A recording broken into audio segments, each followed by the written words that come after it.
nossa empreitada. E agora a gente vai falar, então,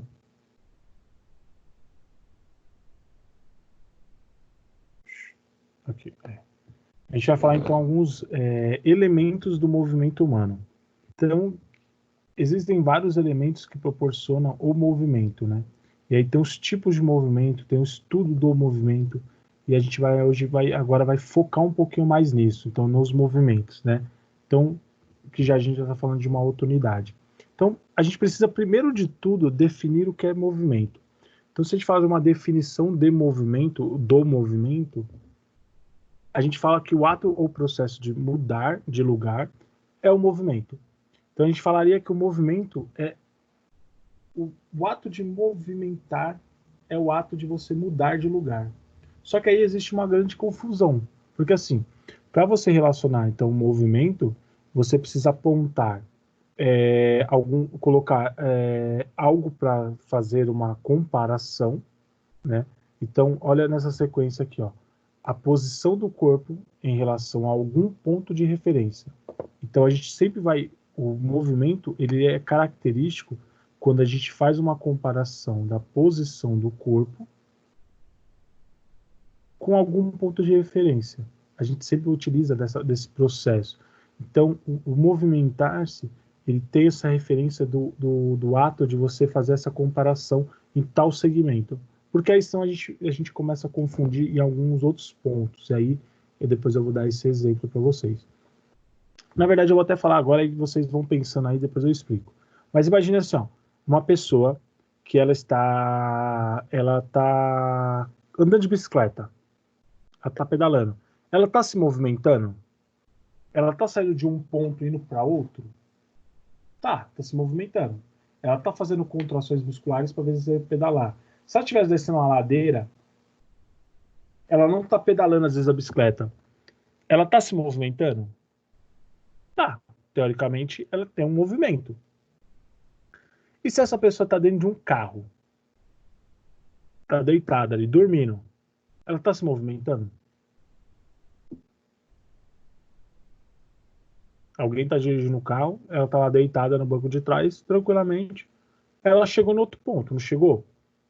Ela está se movimentando? E aí que fica a pergunta.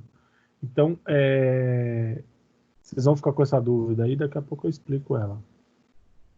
Mas a gente sempre pensa, então a gente sempre tem que entender a definição de movimento, que é o processo de mudar de lugar ou posição do corpo. Então você tem esses dois atos, né? Mudar de lugar, posição do corpo, em relação a algum ponto de referência. Então se você vai assim, fui da minha casa para a faculdade, você se movimentou? Você foi de um ponto ao outro, mudou de lugar. Você foi da sala para a cantina, você se movimentou? Movimentei. Mas da sua casa para a faculdade e da sala de aula para a cantina, teve uma diferença muito grande. Por exemplo, da sua casa para a faculdade, você veio de carro, moto, bicicleta, avião, ônibus, e da sala de aula para o refeitório ali, você foi a pé. Teve uma diferença? Teve, né? Mas você se movimentou? Sim. E aí que é o grande quê da questão, né? Então a gente pensa assim, o movimento, a gente sempre pensa também na física. A física fala muito do movimento. Então, o ato de você é, ter uma relação de comparação com algum objeto é, por exemplo, um momento a pessoa estava sentada, a comparação, e ela se movimentou, ela não está mais sentada, né? A criança não está mais sentada. Então, essa pode ser uma comparação que ele se movimentou. Você colocar alguns objetos e ele fazer um deslocamento, independente do deslocamento, ele fez uma movimentação, ele movimentou-se? Sim.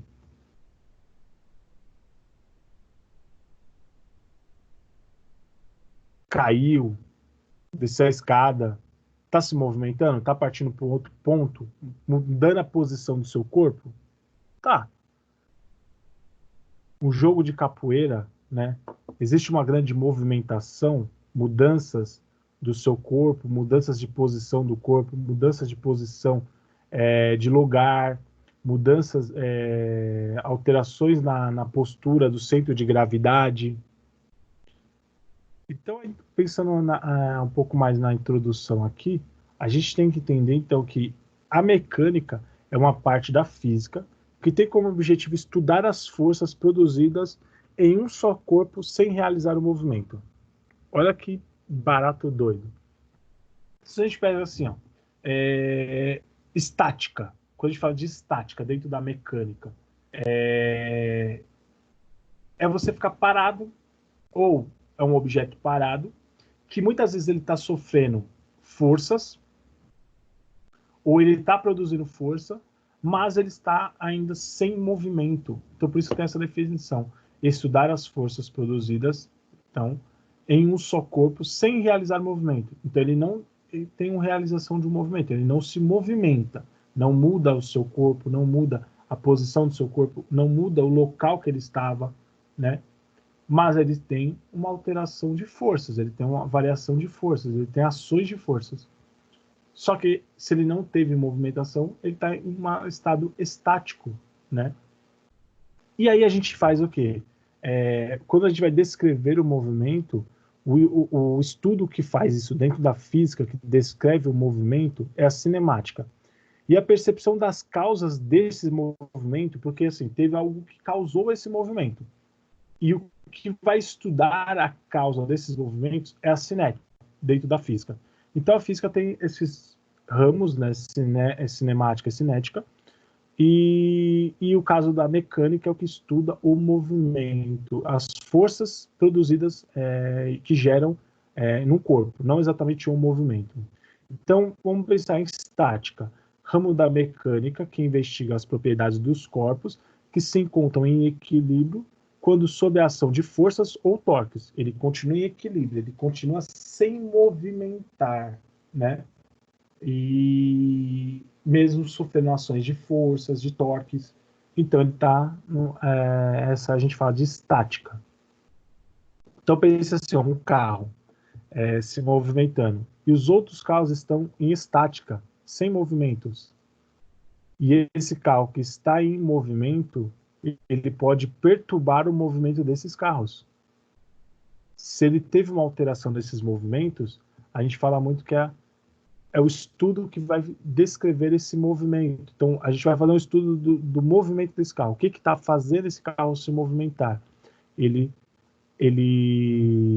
fazer um percurso. O que está agindo? Então, a cinemática é o ramo da mecânica que estuda o movimento dos corpos ou partículas sem referências às massas ou forças.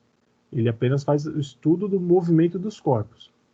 Como ele está se movimentando, o que está agindo, ele só faz o estudo ali de forma mais grossa, vamos dizer assim. E a cinemática é o ramo da física que trata das ações das forças nas mudanças do movimento do corpo. Então, quais as forças estão agindo, agora no caso, para que esse carro se movimente?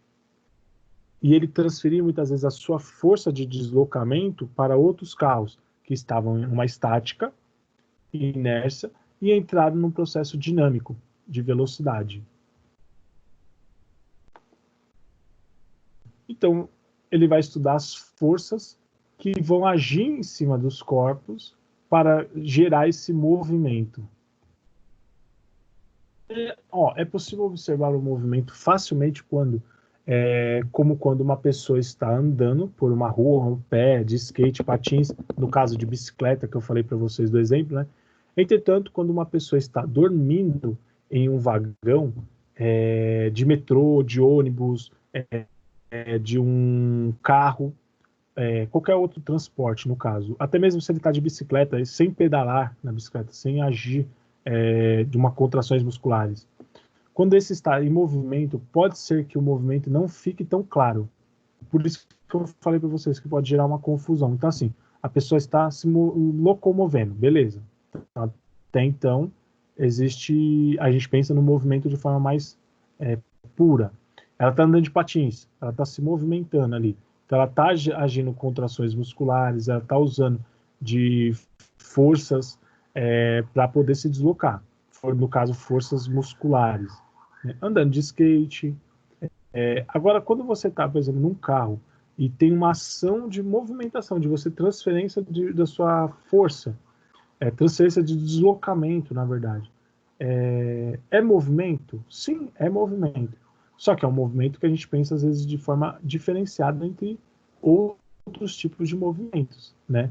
Então, quando a gente fala, comparar um movimento de uma ação muscular, que a pessoa está exercendo força, que ela está exercendo ações de movimentação, pode ser considerado também movimento igual àquela pessoa que está tendo de um vagão de trem, um vagão de ônibus, ela também está se movimentando. Só que a forma que ela está se movimentando tem uma diferenciação. Então, às vezes, a gente fala assim, por que isso é importante a gente entender? Porque aí a gente, dentro da educação física, a gente vai entender o gasto energético quanto a isso. Então, por exemplo, uma pessoa que está pedalando, está de bicicleta, pedalando, e uma pessoa que está num carro, se locomovendo os dois, se movimentando os dois. Quem está gastando mais energia? A pessoa que está de bicicleta, porque ela está pedalando, ela que tem que gerar uma força, uma ação cinética, ela tem que gerar uma força para fazer aquela bicicleta deslocar. Diferente do carro, que apenas o ato da pessoa apertar o acelerador, que ela está gastando energia com ação muscular, porém o ato de ela apertar o acelerador vai fazer o carro movimentar, sem ela precisar fazer movimentos repetitivos. Então ela vai ter um gasto energético bem menor. Isso é importante de saber? Sim. Porque a gente começa a ver exercício que tem mais gasto energético, exercício que tem menos gasto energético, devido ao tipo de movimentação que aquele exercício proporciona. Então, o movimento relativo para cada indivíduo acaba sendo definido em relação a um objeto, a um ponto de referência específico. O que quer dizer, então, que podemos pensar que é possível um mesmo indivíduo ou objeto estar ao mesmo tempo em repouso e em movimento em relação a diferentes pontos de referência. Então, no caso assim, dessa afirmação, o passageiro que está dormindo no metrô está em repouso em relação ao trem e em movimento em relação ao meio que ele está inserido. Então, se a gente pega esse paciente, ele está em repouso, quem está movimentando é o trem. Ele está em repouso, está parado, uma estática. E aí, só que quando você compara o trem, né, o movimento dele em relação ao meio, ele está, o trem está em movimento, ele está em movimento em relação ao ambiente externo. Então, o ambiente que ele está inserido, o mundo que ele está inserido ali. Então, eu entenderia essas duas comparações. Opa, já foi para o final.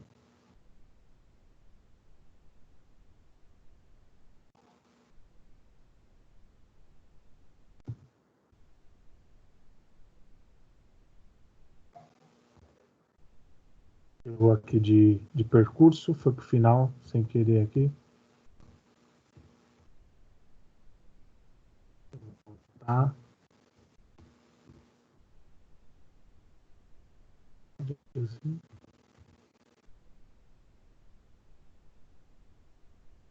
Então, por exemplo, a pessoa está ali. Quando você está do lado de fora do trem, por exemplo, a percepção que você tem é que você está parado e o trem está se movimentando. E você está no estado estático ali. Você tem forças ali, por exemplo, no caso desse GIF, né? O vento está deslocando a roupa da pessoa, está movimentando a roupa dela, só que ela, em relação ao ambiente, ela está estática, certo?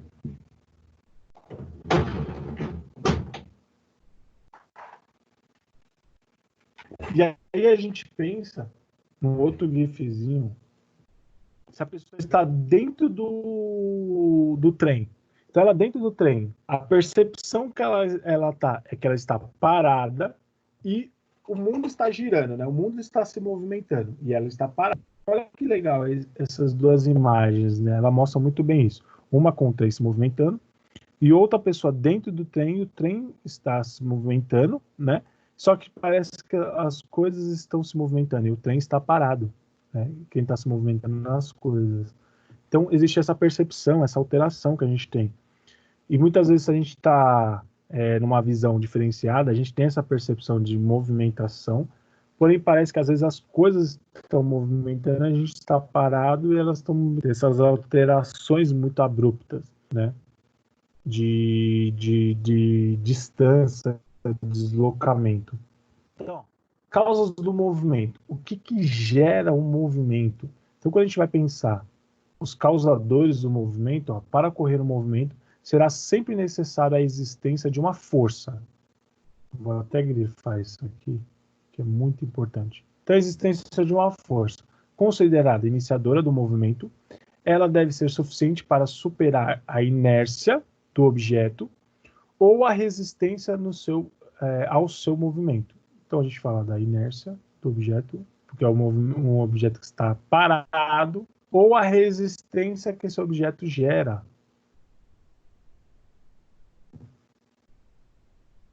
Então, assim, o que é inércia? É como uma propriedade física da matéria, consistindo em um corpo que não está submetido à ação de nenhuma força, ou então está submetido a um conjunto de forças no qual o resultado é nula. Então, assim, ó, olha que legal. Ele não tem nenhuma ação que vai permitir movimentação, certo? Porém, pode ser que ele tenha sofrendo um monte de ações, forças, várias forças, porém essas forças acabam sendo nulas, porque estão vindo forças de vários pontos que vai gerar não vai gerar nenhuma ação. Então elas são nulas, elas vão se anular. Então uma força não consegue aplicar na outra. É como se eu aplicasse uma força de um lado, por exemplo, da minha garrafinha. Eu aplicasse uma força do lado direito dela. E aí a tendência, se a minha força é maior do que a resistência dela, né, ela vai cair. E aí vem uma outra força do lado oposto e vai aplicar a mesma quantidade de força que eu estou aplicando do lado direito. Então vem uma força do lado esquerdo e aplica a mesma força. O que acontece? Ela vai se anular. Não vai nem para o lado direito, nem para o lado esquerdo. Então eles vão se anular, eles vão ficar parados. Então a inércia a gente fala muito disso. E a força, o que é a força? O que é empurrado ou puxado por meio de um contato mecânico direto ou da ação da gravidade para modificar o movimento de um objeto. Então a força nada mais é do que algo que está gerando ou empurrando ou puxando, gerando um contato mecânico direto que vai permitir ali uma movimentação, que vai ter uma ação de movimentação. Então, ó, a pessoa vai fazer um movimento. Como que é esse movimento que ela está fazendo? Ela está vencendo essa resistência que tem o objeto? Se ela não vence a resistência, é como essa resistência anulasse a força que ela está aplicando. Então, ele vai ficar em inércia. Ele continua em estado de inércia. Se ela vence a resistência aplicada, se ela consegue tirar esse objeto da inércia, então ele vai deslocar esse objeto. Então, ele vai gerar um movimento com esse objeto. Então imagina aqui as pessoas tentando entrar no trem aqui. E aí a força está sendo aplicada aqui para que ela consiga entrar no trem, né? Então os guardas aqui, eles começam a aplicar força, ações de força, tentando vencer essa inércia. Tentando vencer o quê? Esse movimento, eles estão parados, eles não conseguem entrar. Então eles vão aplicar força muscular, no caso, forças musculares, para tentar empurrar essas pessoas para dentro do vagão, até que a porta consiga fechar. E eles venceram, então, essa inércia. Eles venceram essa resistência. Legal esse GIF, né? Legal. Ah, olha esse carrinho aqui, que bacana. Esse exemplo é bem bacana. O carro está se locomovendo aqui. Então, ele tem uma força. Quando ele bate no muro, ele gerou o quê? Ele transferiu essa força para o muro, porém o muro ele tem uma resistência. A partir do momento que esse muro ele não se deslocou, significa que a força que foi aplicada, ela não conseguiu vencer essa resistência. E ela devolve essa força para esse objeto. Por isso que o carro amassa todo. É porque ele tem de volta esse retorno da força foi aplicada ao muro. E aí a pessoa que estava sem cinto de segurança aqui, a força também acaba sendo aplicada a ela. Como a força foi aplicada no muro, o corpo dela estava em movimento, né, no carro, e esse movimento é continuado, existe uma continuação desse movimento, ele não tem um bloqueio, porque o cinto de segurança, que aplicaria a força para segurar essa pessoa, não existe ali. Então a pessoa sai do carro em deslocamento, né? Então, no caso aqui, o professor aqui vai jogar a bolinha de basquete com uma bola em cima, né? Então, quando a bola de basquete toca o solo e ela tem um impacto ao solo, ela recebe de retorno essa mesma força na bola de basquete. E essa bola de basquete acaba transferindo a força para a bolinha que está aqui. E acaba, no caso, atingindo o professor, no caso, né? Só que a bolinha, ela transfere essa força para a bolinha, por isso que ela se desloca. E ela estava parada, né? Ela estava em inércia. Só que foi aplicada uma força nela e ela se deslocou. No caso, por exemplo, nesse aqui, a pessoa está parada, né? Então ela está sem nenhum deslocamento, enquanto no outro caso, no caso B, ela está em deslocamento. Quando ela joga o objeto aplicando a mesma força do mesmo local, então ó, do mesmo local ela aplica o objeto. Ela aplicou a mesma força no objeto, mas o objeto já está em movimento. Por isso que ele vai percorrer um distanciamento maior em relação a quando na questão A, que ela joga o objeto parado. Ah, professor, pô, o que isso tem a ver com educação física? Gente, atletismo, salto em distância. Por que a pessoa tem que correr para saltar na caixa de areia? Porque ela usa essa força do deslocamento para quando ela for saltar, essa força que ela aplicou no deslocamento continue jogando ela para frente. É o que a gente vê nessa figurinha aqui. É o que a gente está falando aqui. Então ele já aplica essa força. Então quanto melhor o deslocamento dessa pessoa, mais força ela consegue aplicar para poder saltar. Olha que bacana. Então a gente precisa entender esses fatores, porque a gente precisa analisar isso para os nossos alunos. Um aluno que está jogando handball e ele tem um deslocamento muito positivo na direção do gol, ele está correndo muito bem na direção do gol, ele vai transferir mais força para essa bola quando ele for arremessar. Então isso é importante, nós profissionais, entendemos o deslocamento desse aluno. Voltando lá na primeira aula, biomecânica da marcha, lembra que a gente falou? O deslocamento é muito importante, a oscilação do movimento é muito importante, o movimento deve ser bem coordenado, porque ali vai repercutir em outros movimentos dele, e ali a força que ele está usando vai ser determinante de forma positiva ou negativa para vários fatores, tanto fatores diários da sua vida, como fatores dentro do esporte. Então a gente tem que entender essas questões de força, de dinâmica, de inércia, estática, a gente tem que entender essas questões. Então, a ação da força, a gente falar um pouquinho mais da ação da força. A ação da força, ação de determinada força, no caso, pode ser interna ou externa. E isso eu acho que é interessante. Sendo que as internas causam mudanças no formato do corpo, enquanto as externas causam o deslocamento do corpo. Para tentar dar esse exemplo, imagine assim, ó, se eu tenho um objeto, eu coloco uma coisa dentro de uma garrafinha de refrigerante, alumínio, uma garrafinha de alumínio de refrigerante. Eu coloco um objeto ali que ele vai se expandir, ele vai expandir o tamanho dele. Eu não queria falar que é uma bombinha, porque aí vai estourar a bombinha, porque ela vai gerar uma força interna e ela vai expandir. Só que ela vai expandir a garrafinha de tal forma que a garrafinha ela não vai conseguir suportar, então ela vai explodir a garrafinha.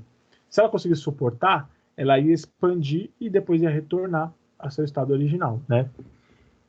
Aí o que acontece? No caso de forças, se eu colocar algum objeto que tem expansão, ele vai se expandir e vai modificar esse corpo de forma interna. Então, por isso que a gente fala que é uma força interna. Então, a força interna, ela faz esse tipo de alteração, de modificação do corpo. Quando a gente fala de uma força externa, então imagine que esse objeto está empurrando, ele está expandindo nesse ambiente, e ele vai empurrando o nosso corpo, ou empurrando os outros objetos que estão aqui. E esses objetos vão fazer o quê? Eles não vão expandir, eles vão se deslocar de lugar, eles vão mudar de lugar. Porque tem um objeto que está ocupando esse espaço, está aplicando força e vai ocupar esse espaço. Porque dois objetos não ocupam o mesmo espaço. Isso é física. Então, ele vai precisar tomar o espaço daquele lugar. E aí ele vai se expandir de tal forma que ele vai deslocar aquele objeto. Então, ó, as forças internas são as forças musculares, quando a gente pensa de forma do nosso organismo, são as forças musculares que atuam sobre todas as diferentes estruturas do corpo, enquanto que as externas são aquelas fora do corpo. Agora a gente já está falando nossa língua da educação física, né? Então, ó, força externa, força da gravidade, resistência do vento, da água, atrito, as forças que são causadas por objetos que atuam sobre o corpo. Vamos explicar isso aí. Forças internas, então eu estou falando que é a musculatura. Então, quando o nosso corpo contrai uma musculatura, ele gera uma força de expansão que vai deslocar o nosso segmento, né? Ele vai deslocar o segmento. Só que acontece, ele vai ter uma expansão da musculatura. Por que ele vai ter uma expansão? Porque ele vai aproximar todos os segmentos em uma parte só e ele vai ter uma expansão. Então, a gente fala que é uma força interna que vai fazer esse deslocamento de forma interna, no caso de contrações musculares, porque são ações que vão internamente do nosso organismo, vão deslocar nosso corpo. Forças externas são forças que vão agir de formas que não necessariamente tem ação da nossa musculatura, que vai agir de uma forma para movimentar o nosso corpo, ou não. Aí, no caso da força da gravidade, resistência do vento, o vento, quando o atleta está andando de bicicleta, contra o vento, por exemplo, e o vento está atrapalhando ele tem essa resistência do vento. Então, ele tem maior dificuldade de deslocamento. Então, ele tem mais força externa ali. A própria água já é uma resistência no deslocamento. Então, tem uma resistência da água. O atrito, quando você passa numa parte, corre, ou você desliza sobre um plano liso, assim, mas você tem um atrito de contato com o solo, e aquilo vai gerar uma força também, que vai muitas vezes retardar o seu movimento, né? E aí a gente pensa assim, ó, então a força externa, força interna. Imagine esse recipiente aqui, que ele está com água e ar. E a pessoa vai empurrando a tampa e vai comprimindo o ar até que a pressão ali se torne tão grande que ela tem que sair. E ela começa a jogar uma força de empurrando a tampa para cima, né? Então, ali a gente está falando de uma força interna, porque ele está comprimindo. Uma força interna são objetos que estão se deslocando e eles batem um no outro, pode ser considerada uma força externa também. No caso desse pêndulo, quando ele gera uma força que ele bate nos outros e ele vai transferindo essa força para todos até que ele bate no último. E o último, como não tem nenhuma resistência segurando ele vai se levantar. Ele vai se levantar e aí ele retorna com a mesma força. Aplica essa força e do outro lado ele sobe. Então ele vai sempre aplicando essa força de retorno. No caso aqui, né, a pessoa com lança-mísseis, né? E ela não tem uma resistência para segurar o míssil. E aí, quando ele joga o míssil ir para frente, ele joga uma força também para o míssil ir para a bazuca ir para trás. Por isso que ela faz esse deslocamento para trás, né? No caso aqui, então, já falando da nossa área, né? Da educação física, quando a gente fez numa contração, a gente tem uma ação de flexão, que eu estava mostrando para vocês, ó. Flexão, contração da musculatura. Eu tenho uma flexão, ação concêntrica, que a gente fala que a gente faz a movimentação concêntrica, que a gente concentra a força, e a fase excêntrica, que é o retorno da força, a gente retorna à fase inicial. Então a gente tem a fase excêntrica. Então, no caso da flexão, no caso aqui do bíceps, a flexão é a fase concêntrica e a extensão é a fase excêntrica. Quem é a resistência aqui no caso? É esse objeto que ele está segurando o peso. A gravidade também está agindo, jogando a força para baixo. Então, além de ele vencer a resistência já do segmento, do braço, Ele precisa vencer a força dessa resistência e da gravidade. Então, são 3 forças aqui no caso, que estão agindo para fazer com que o movimento seja para baixo, e a força interna tentando vencer essa resistência, jogando o objeto para cima. Se ele vence essa resistência, ele consegue fazer o movimento para cima. Se ele perde para essa resistência, ele não consegue vencer essa resistência, o objeto vai empurrando para baixo. E se ele estabiliza, ele contrai a musculatura, mas ele estabiliza, ele não gera tanto movimento para cima nem para baixo. A gente fala que é uma contração isométrica. E a contração isométrica é quando você tem uma contração muscular, porém você não tem movimento. Pensem assim, ó, vocês aí na casa de vocês. Coloca o braço para os lados. Faz um movimento assim, ó, colocando o braço para os lados. Como se tivesse a elevação lateral, né? Você vai com uma das mãos, bate no ombro de vocês. Vocês vão perceber que o ombro está contraído. A musculatura está contraída. Só que você não está gerando nenhum movimento. Só que você tem uma força de resistência? Tem. Seu segmento ele é mais pesado. Vamos dizer assim, então ele está jogando para baixo. A força da gravidade está jogando para baixo. Qual que é a ação da musculatura? De contrair para não deixar essa resistência vencer. Se ele não está fazendo movimento nem para cima nem para baixo, a força está sendo anulada. Lembram disso lá no slide anterior? Então o que acontece? Eu não estou realizando nenhum movimento, mas eu estou gerando contrações musculares, no caso do meu organismo. Então, eu estou gerando contrações musculares, mas não estou gerando nenhum movimento, tá bom? Então, essa é a contração isométrica. E aí, quando a gente tem então, o corpo articulado e centro de massa, a gente vai falar um pouquinho da biomecânica. Então, a biomecânica ela é definida como estudo do a gente falou lá anteriormente, lembra? O que é a mecânica? A mecânica faz o estudo da força, da cinética, faz o estudo da estática. E aí, a biomecânica, então, ela faz o estudo, a gente pega essas 2 palavrinhas, ó, mecânica, então, está relacionada à física, que é esses estudos da mecânica, no caso, da física.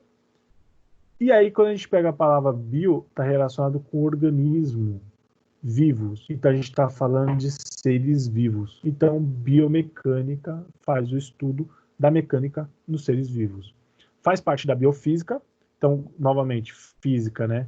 A gente está falando de física, ações, leis da física, e a bio do organismo. Então, as leis da física no nosso organismo, no organismo dos seres vivos. Então, ele faz parte da biofísica, estando relacionado ao estudo das funções dos sistemas biológicos por meio da utilização de métodos da mecânica. Então, é fundamental a utilização de um modelo adequado para que seja possível aplicar os conhecimentos existentes de biomecânica, transformação do corpo em um conjunto de elementos mais simples, para que possam aplicar os conceitos da física e da matemática. E a biomecânica é considerada uma ciência interdisciplinar, porque ela está envolvendo outras e várias disciplinas. E está envolvida nas leis básicas que estão relacionadas com a força, atuando no repouso ou no movimento de qualquer sistema vivo. Então, tanto no repouso, quando a pessoa está parada, estática, sem movimentação nenhuma, como o estudo do movimento, quando a pessoa está se movimentando. Porque quando a gente está em repouso, parado, a gente está recebendo ações da força. Então, ações da gravidade, ações do vento, ações... eu ia já uma coisa muito mais além, né? Mas melhor não ir. Mas porque eu ia falar do movimento da Terra, né? Que a Terra está se movimentando ali, só que a gente não tem essa percepção dessa força. E a gente é como se a gente estivesse num trem a vida toda. Porque ele está sempre se movimentando, a Terra está sempre se movimentando, mas a gente não percebe, não tem essa percepção do movimento, do deslocamento da Terra, né? Então, é bem interessante isso. Bem interessante. Mas vamos lá. Então, a gente está em repouso, recebendo várias ações de força, de resistência. Ou quando a gente está em movimento, a gente recebe essas ações, continua recebendo essas ações, mas agora a gente está se deslocando de um ponto a outro. Então, a biomecânica faz o estudo dessas áreas, dessas partes, né? O corpo articular desse centro de massa, para ser feita a análise mecânica do movimento, então análise biomecânica, o corpo deve ser considerado um conjunto de segmentos rígidos articulados entre si, ou um único ponto para representar o corpo em sua totalidade. O que seriam isso, esses segmentos rígidos articulados? Articulações. Quando eu faço um movimento, articulações estão envolvidas nesse movimento. Voltando naquele gifzinho lá da flexão de cotovelo, olha aqui, ó. Quem está envolvido? Esses segmentos articulares estão envolvidos. Eles permitem o movimento. Se eles fossem segmentos rígidos e não flexíveis, eles não iam permitir o movimento não seria realizado. É que, por exemplo, você realiza esse tipo de movimento. Você consegue realizar esse tipo de movimento jogando o braço para o lado? Não, a gente não consegue fazer isso. Agora a gente consegue fazer isso com o ombro. O ombro a gente consegue fazer abdução, adução, flexão, extensão, abdução horizontal, adução horizontal. A gente consegue fazer isso. Agora, no caso do cotovelo, não, porque ele não permite esse tipo de movimento. Tá bom? Deixa eu tirar isso aqui.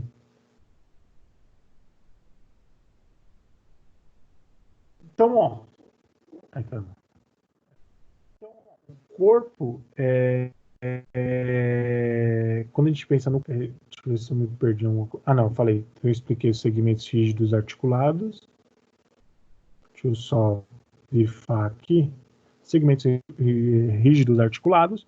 O corpo articulado é considerado um conjunto de corpos rígidos que representam os segmentos do corpo articulado entre si. Esta representação do corpo como articulado possibilita simplificar a observação dos movimentos. Então, essa simplificação da observação dos movimentos, eu vou grifar, porque assim, ó, o que eu mostrei para vocês? Movimentos no cotovelo. São movimentos que a gente consegue simplificar e exemplificar de forma mais coerente, de forma mais simples. Flexão, extensão, basicamente. Só que quando a gente fala de, por exemplo, o ombro, ele tem mais movimentos. Abdução, adução, flexão, extensão, abdução horizontal, são mais movimentos. Então, ele é um segmento articular mais complexo. Então, a gente tem que ter uma observação muito maior dos seus movimentos, né? Então, eles são realizados de forma observada separadamente. Então, a ideia é a gente fazer essa observação separadamente da atividade mecânica. Então, posição do corpo, velocidade de deslocamento e aceleração.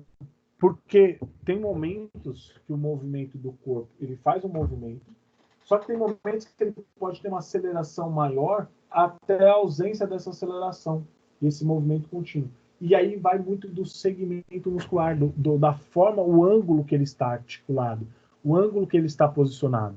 Isso a gente vai ver com mais calma mais para frente, eu não quero tentar me adiantar muito, mas isso faz muito parte dentro das atividades biomecânicas, nas atividades de análise mecânica do movimento do nosso corpo. Então, a posição, velocidade e aceleração de cada um dos segmentos. Os corpos rígidos são articulados entre si de forma simples em locais que representam, de maneira geral, as articulações do corpo.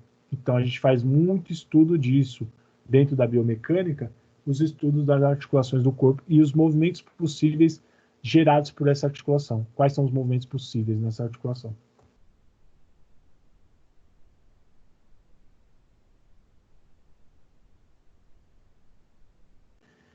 E aí, alguns tipos de movimentos, né? Então, a gente já entrando na reta final aí, pensando em alguns tipos de movimento. Apesar da existência de uma grande variedade de movimentos pelos quais os objetos são movidos, existem apenas duas principais classificações de movimentos.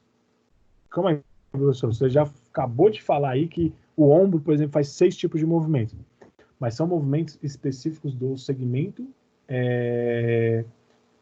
articular. No caso aqui, o que ele está falando, são movimentos que esses movimentos que o ombro permite estão dentro desses segmentos. Então, vamos dizer assim, que esses são os tipos de movimentos capazes que a gente pode gerar no nosso corpo, linear e angular. Nosso corpo, em qualquer objeto, em qualquer corpo, né, em qualquer mecânica. Só que, no caso, a gente vai ter ramificações dentro disso. Tudo que a gente consegue fazer está dentro desse linear e angular. Então, movimento linear. Deixa eu ver se eu coloquei aqui. Não, acho que eu não coloquei. Mas a gente tem, então, movimento. Nessas duas tipos de classificação, a gente tem movimento linear e movimento angular. Depois vai ter um slide que eu vou explicar cada um, tá bom? Linear e angular, e são determinados objetos que podem se mover em sua totalidade. Então, eles podem se mover em sua totalidade de um lugar para o outro ou girar em torno de um centro de movimento. Então, ele pode se deslocar de um ponto a outro, ou ele pode se deslocar no mesmo eixo, no seu centro de gravidade, no meu centro de movimento. Então, calma aí. Professor, o que você está falando é que assim, se eu fiz isso aqui com a garrafa, vocês estão vendo a minha garrafinha aqui, ela se deslocou por um lado e para o outro. Isso é um tipo de movimento. Agora, se ela se deslocou no seu mesmo eixo, então ela fez isso aqui, ó. Ela se movimentou? Se movimentou. Ela saiu do lugar? Não. Ela se movimentou no seu próprio eixo. Isso também é um tipo de movimento. Então, é um tipo de movimento que a gente fala. Então, por isso que a gente coloca aqui, ó. Ela pode se movimentar na sua totalidade para outro, de um lugar para outro. Então, vou colocar aqui de um lugar para outro. Ou girar em torno do seu centro de movimento. Então, quando a gente fala centro de movimento, a gente muitas vezes está relacionado com o centro de gravidade ou um ponto fixo, não necessariamente o centro de gravidade, mas um ponto fixo que ele vai girar em torno desse ponto fixo. Ou até mesmo pode ser observar os dois tipos de movimento ao mesmo tempo. Então, você pode fazer uma combinação desses movimentos. E quando você está girando no seu próprio eixo, no seu centro de movimento, você está se deslocando. Então, você está fazendo isso. O planeta Terra não faz isso ao redor do Sol? A Lua não faz isso ao redor da Terra? Então, ela vai se deslocando no seu próprio eixo, né?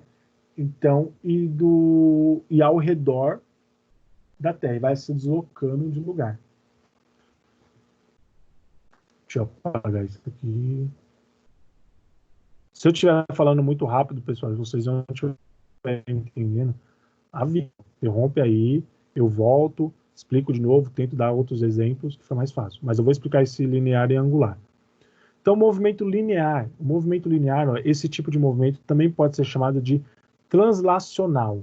A análise do movimento linear é feita por meio da identificação das naturezas das forças que vão atuar no movimento. As forças que devem ser consideradas são peso, forças propulsivas, reação do solo, atrito, flutuação, arrasto e sustentação.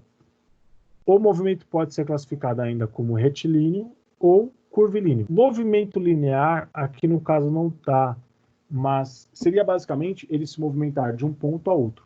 Esse é o movimento linear. Então, ele tem essa fluidez de um ponto a outro. Ele vai se deslocar de um ponto a outro. Praticamente seria isso, de uma forma linear. Só que ele tem essas variações de retilíneo ou curvilíneo. Se a gente pensar no retilíneo, ele tem de movimentações de diversificados pontos, né? Então, aqui, ó, por exemplo, a gente pensar na bolinha durante o arremesso do beisebol, né? O cara vai arremessar no beisebol. Então, a bolinha ele trouxe de trás, ela foi para baixo, foi para cima, se deslocou um pouquinho à frente e para cima, e depois só foi para frente. Esse é o deslocamento da bolinha, de forma retilínea, ela vai para lugares diferentes. E curvilíneo, que ela faz movimento geralmente de um ponto a outro, porém fazendo uma curva. Então ele faz uma alteração. Ele faz uma alteração como se fosse uma... Você foi de um ponto a outro. Então olha aquela atleta fazendo um salto mortal. Ela foi de um ponto, ao centro de gravidade dela no caso, foi de um ponto a outro, porém fazendo uma parábola. Ela foi um momento para cima e depois foi para baixo. E aí ela fica na mesma linha depois, tá bom? Então, aqui, ó, no caso desse desenhozinho aqui, ó, olha aqui o centro de gravidade da pessoa. Ó. O movimento linear, ela foi de um ponto a outro, de forma porque aqui é um GIF, por isso que ele fez essa mudança aí. Mas o movimento linear, ele vai voltar de novo, ele vai de um ponto a outro, tá? O movimento, então, ai, caramba, fugiu a palavra da cabeça. Singular, angular. Eu ia falar singular, estava vindo na minha cabeça singular. O movimento angular, então, no caso, ele, olha aqui a articulação. Eu vou apertar, eu vou parar. Deixa eu ver se parou. Parou. Ó, então, movimento linear. Eu pensei que tinha parado. Agora foi. Ó, então, movimento linear. Você vai de um ponto a outro. Ah, professor, mas o movimento angular aqui, ó, ele foi de um ponto a outro. Não, mas ele está fazendo vários movimentos em seu eixo. Então, na verdade, a gente não está contando esse movimento para cá, mas está contando esse movimento em relação aos seus eixos. Então, a gente pensar esses três pontos aqui, esses três eixos de articulação. Então, a gente pensa tornozelo, joelho e quadril. Olha como eles estão se alterando em relação ao movimento da marcha. A pessoa está andando, ó. Ele não se alterou, ele não teve um ângulo diferente. Lembra que você faz uma movimentação em um ponto de articulação, um ponto angular, né? Vai ter um outro desenho que vai mostrar isso melhor. Então você faz um ponto, ó, girando no seu eixo. Qual que é o eixo central aqui no caso? Joelho. Quem está se movimentando? Tornozelo em direção ao quadril. Ele sobe. E quando você vai fazer com o movimento à frente, ele vai descer e vai fazer a extensão. Então você vai ter um prolongamento desse membro. Então o que acontece? Ele vai aumentar o ângulo de distância entre o tornozelo e o quadril. Quem está permitindo o movimento? O eixo principal, que é o joelho. Está permitindo o movimento. Por isso que é um movimento angular. Você está com um eixo fixo e ele está movimentando em cima desse eixo. Quando a gente pensa no movimento linear, o eixo fixo ele está se deslocando. Então, o eixo fixo se desloca. No movimento angular, existe um eixo fixo e ele permite o movimento dos outros segmentos. Mas ele está fixo e os outros estão se deslocando, no caso. Ficou melhor? Ficou mais claro? Então, ó, movimento angular pode ser definido como a variação de um movimento que possui um corpo rígido e que está rodando em torno do seu eixo. Então, ele tem um ponto fixo e ele está rodando em ponto do seu eixo. Se a gente falar assim, no joelho, que ele é o ponto fixo, quem está se movimentando? Quadril e o tornozelo. Eles estão se movimentando. O quadril está oscilando e o tornozelo também está oscilando. E tem movimentos que o tornozelo aproxima mais o quadril e tem momentos que se afasta mais do quadril. E aí a gente pensa, por exemplo, na corrida. Isso vai ser de forma muito maior dentro da corrida. Tá bom? E por isso que a gente fala que é, então, um movimento angular. Então, ó, no caso do movimento humanos, o eixo corresponde à articulação, onde o segmento se desloca. Então, a articulação é o ponto fixo, né, o eixo, e o segmento que vai se deslocar são os membros que estão se deslocando a partir dessa articulação, a partir da permissibilidade dessa articulação. Como está permitindo o movimento de segmentos de membros superiores se movimentar. Então, braço, antebraço, mãos estão se movimentando conforme a permissão desse eixo, desse ponto fixo. Então, aqui é um movimento angular. Aqui é um movimento angular. Tá bom? O movimento realizado pelos segmentos durante uma corrida é resultado das ações que são produzidas pelos músculos. Aqui, no caso, é pesos músculos, né? Ficou um errinho aqui. Eu escrevi na pressa, mas vamos lá. Pelos músculos, produzindo uma variação da posição dos segmentos corporais entre si e possuindo como ponto fixo as articulações. Então, pessoal, sempre lembrem do ponto fixo. Ponto fixo é a articulação. E ela vai permitir que os segmentos corporais se movimentem. Então, o movimento angular sempre vai permitir isso. Tem um ponto fixo e, e os demais pontos, segmentos, vão se movimentar com base nesse ponto fixo. Então, esses movimentos são chamados de angulares, uma vez que os segmentos se utilizam como apoio às articulações, fazendo variar os ângulos entre os segmentos, ângulos relativos, através da vertical ou horizontal, ângulos absolutos. Então, no caso aqui, ó, desses desenhozinhos, pega o primeiro aqui, ó, esse daqui. A atleta que está se movimentando, ó, quando ela está fazendo um salto mortal aqui, o ponto fixo da articulação dela está permitindo movimentos. Por exemplo, ela fez um movimento grupado, que ela aproximou o joelho e o tornozelo do tronco, e depois ela vai fazer a extensão desses segmentos.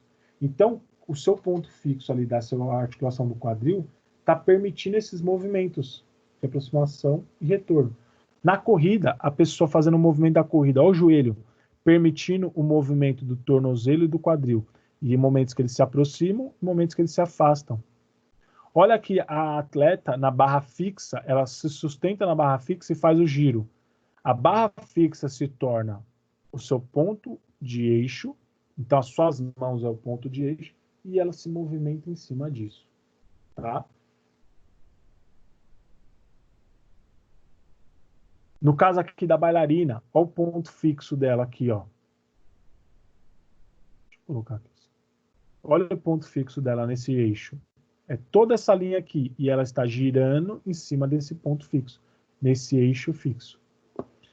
Aí lembra que eu falei para vocês, por exemplo, da combinação, você tem combinação dos dois, do linear e do angular, você tem uma combinação muitas vezes que os dois estão agindo junto. Por exemplo, olha aqui o atleta correndo, ele está se deslocando de um ponto ao outro, então tem uma mudança do seu eixo linear, ele está indo no sentido de um ponto a parar no outro, e ele está tendo uma alteração, para existir esse deslocamento de um ponto a outro, ele tem que ter ações dessas musculaturas e dessas articulações permitindo esse deslocamento. Então ele está tendo movimentos angulares juntos. Então você tem a combinação dos dois no caso, né? Aqui o salto mortal do atleta, ó, que ele fez aquele movimento salto mortal, que é aquele movimento retilíneo, né?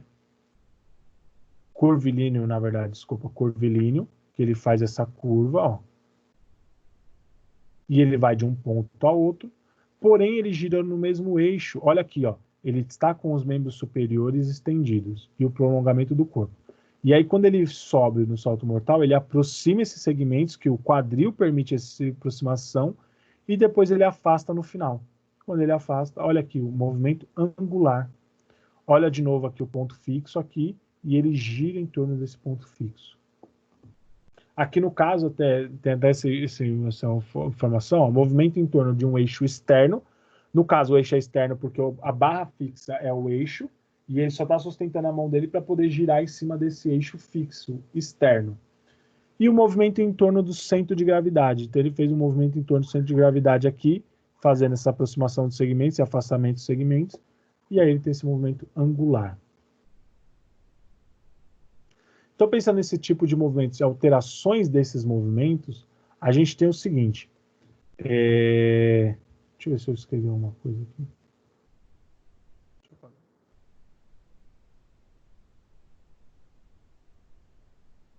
Então, a gente tem, ó, fatores que determinam o tipo de movimento. Então, a gente tem, ó, para que o objeto possa se movimentar de maneira linear, ele precisa estar livre para mover-se e será necessária a aplicação de uma força uniforme em um lado inteiro do objeto. Se não existir nenhum obstáculo, o objeto vai mover-se sempre em linha reta. Então, vamos explicar isso. Fatores que determinam o tipo de movimento, no caso, se você tem a aplicação de uma força apenas de um lado, aqui, ó, ele precisa estar livre, então sem nenhum obstáculo aqui, não um ponto fixo, então ele precisa estar livre, isso é uma questão boa. Para mover-se será necessária a aplicação de uma força uniforme em um lado inteiro do objeto. Então, eu só estou aplicando força de um lado. Minha garrafinha de água aqui, ó, eu só estou aplicando força de um lado. Se eu estou aplicando só a força de um lado, esse objeto não está fixo, não tem nenhuma resistência, não existe nada que impeça o deslocamento dele, ele vai se mover tranquilamente, beleza? Então, vai ser um determinante para gerar movimento. Eu apliquei uma força.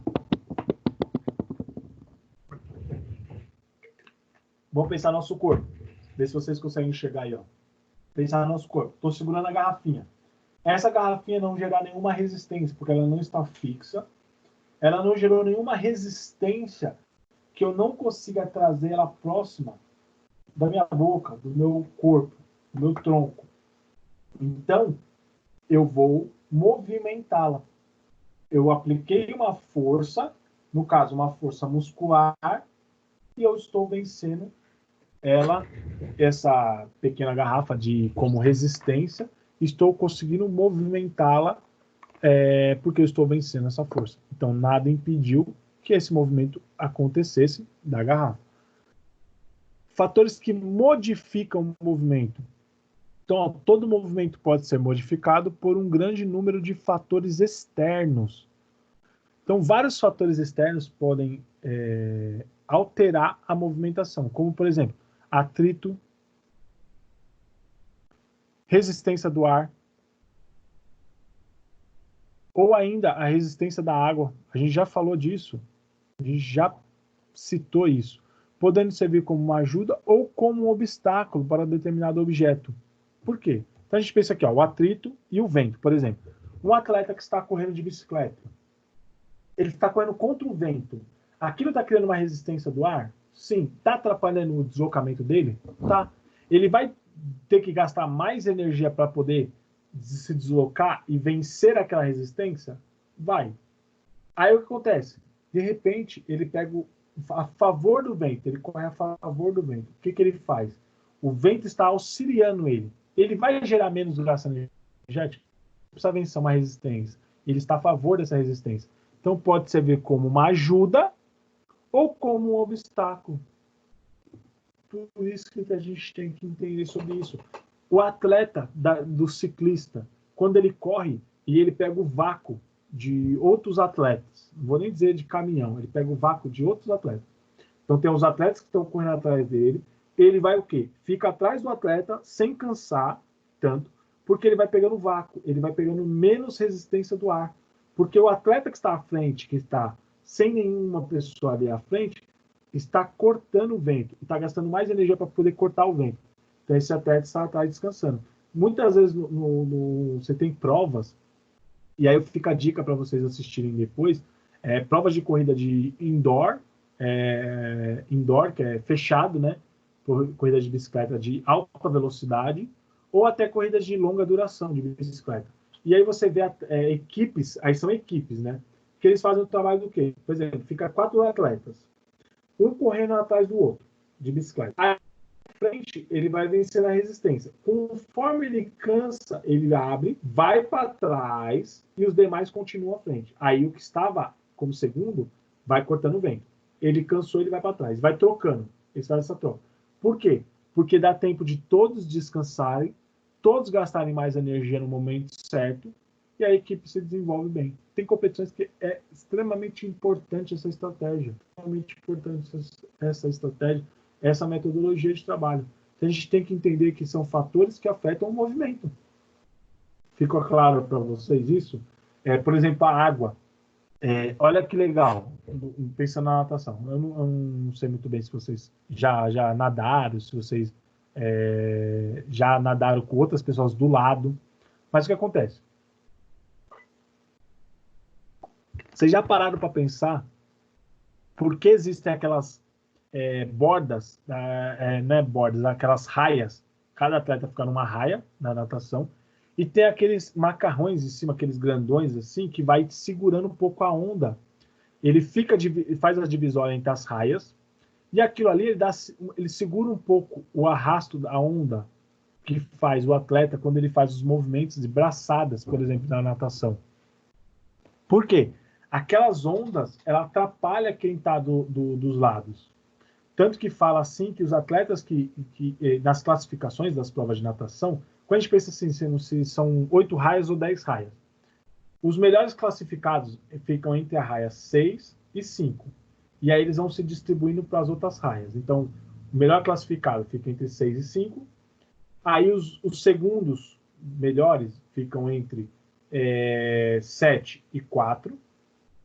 8 e 3, é isso? 8 e 3? E depois 9 e 2. Eu acho que eu fiz uma continha errada aí. Mas é isso. Não, o melhor classificado fica na raia 5. Exatamente lá no meio. E aí os outros vão indo para as raias dos lados. Então é isso. Ele fica na raia 5, aí depois fica no outro na 6 e na 4.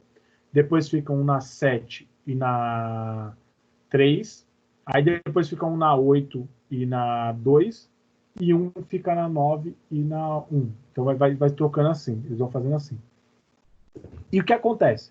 Porque ele é melhor classificado, ele fica naquela que ele tem menos resistência, ele tem menos resistência da água quando ele está ali no meio.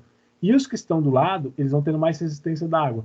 Tanto que os que estão na borda, que estão na última raia, o que acontece?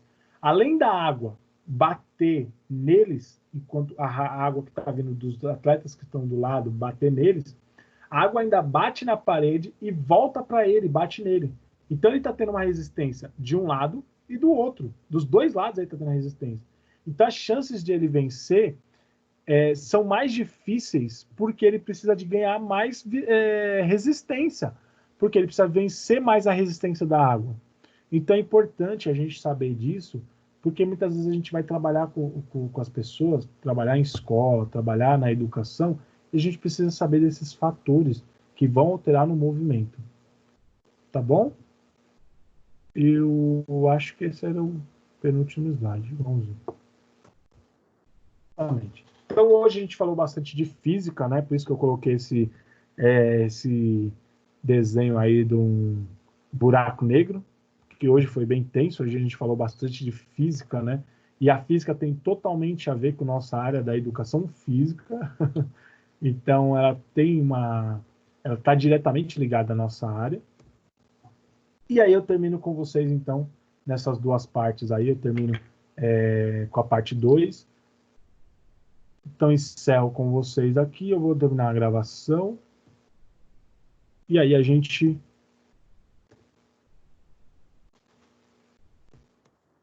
terminar a gravação aqui.